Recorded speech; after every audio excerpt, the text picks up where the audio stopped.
Okay, bismillahirrahmanirrahim. Assalamualaikum semua guru-guru. Okay, hari ini saya nak kongsikan tentang cara nak assign kita punya tugasan dalam Google Classroom terhadap semua murid ataupun murid-murid tertentu yang kita nak lah.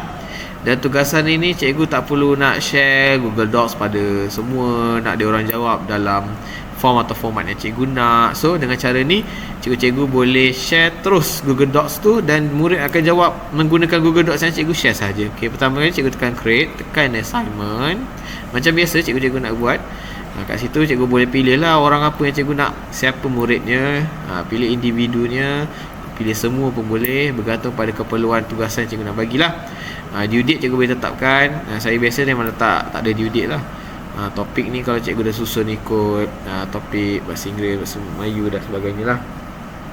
Okey, ini bahagian paling penting. Okey, untuk kalau Google Docs tu cikgu tak pernah buat lagi, kalau dah pernah buat senang, cikgu just share link je. Cikgu share link je, nanti cikgu tekan satu button saya tunjuk. Tapi kalau tak pernah ada lagi, cikgu gunakan button create. Cikgu tekan je button create tu, kemudian tekan Google Docs. Okey, tunggu sampai dia siap. Dia akan pop up satu. Kalau cikgu terhalang daripada pop up ataupun cikgu block pop up, cikgu tekan ke atas sebelah kanan. Ada. Okey, cikgu buatkan soalan yang cikgu nak. Soalan ni akan dapat samalah pada semua murid. Dia akan sama dan cikgu nak jawapan pun dalam bentuk yang sama. So cikgu buat je dulu tapaknya. Ni contoh je sebab tahun 6 saya ajar tahun 5 sebenarnya. Tapi saya guna Google Classroom tahun 6 tadi kan. Ini adalah contoh saja. Saya buat soalan untuk tahun 4 dan olok-oloknya saya akan hantar pada tahun 4 lah.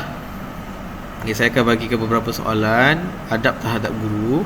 Ni tajuk terakhir lah dalam adab. Kita dah nak menjalani UASA. So sekarang kita banyak bagi latihan dekat rumah ke, latihan pengukuhan ataupun kat sekolah boleh. Secara tak langsung pun dapat meningkatkan kita punya penggunaan ID Delima dan kita punya penggunaan aplikasi dalam Delima ke Google Classroom.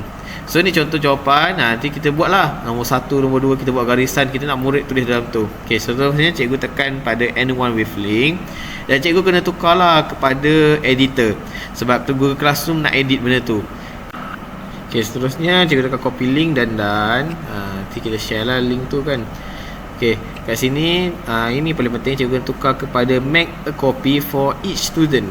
Ini paling penting lah. Dan nanti dia akan muncul macam ni, sebiji macam yang kita share tu. InsyaAllah. Jadi senang lah kalau cikgu nak bagi tugasan, bagi kuis, bagi latihan pengukuhan. Dan cikgu nak murid-murid tulis dekat tempat platform yang sama, dekat template yang sama, tak nak lain-lain, makan yang sama. So bolehlah gunakan cara ni. Harap perkongsian kali ini dapat membantu guru-guru, insya-Allah. So cikgu isikanlah tajuk, masukkan dia punya arahan yang jelas. Untuk murid sekolah rendah ni cikgu kena bagi arahan terperinci dan jelas. Kemudian cikgu assign lah macam biasa.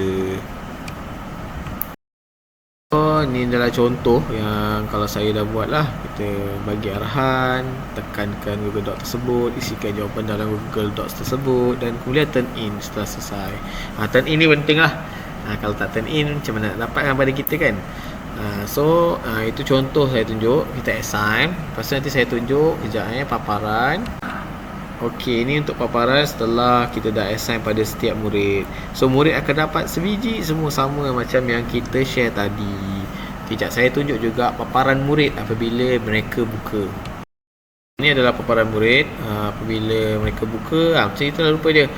Orang akan nampak nama dia orang sendiri. Dan ni contoh bila buka apa yang dia orang dapatlah daripada kita. Okay, selamat berjumpa cikgu. Assalamualaikum warahmatullahi wabarakatuh.